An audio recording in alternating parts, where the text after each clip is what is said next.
আপনাদের যদি বডি কি যদি ভেঙে যায় যেরকম হোক না কেন আমরা জ্বালাই করে দিতে পারবো। জ্বালার কোনো অংশ যদি না থাকে তাও আমরা জ্বালাই করে দিতে পারবো।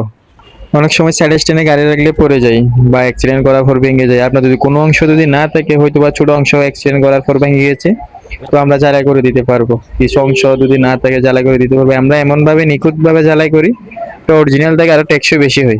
আপনারা চাইলে আমাদের সাথে যোগাযোগ করতে পারেন।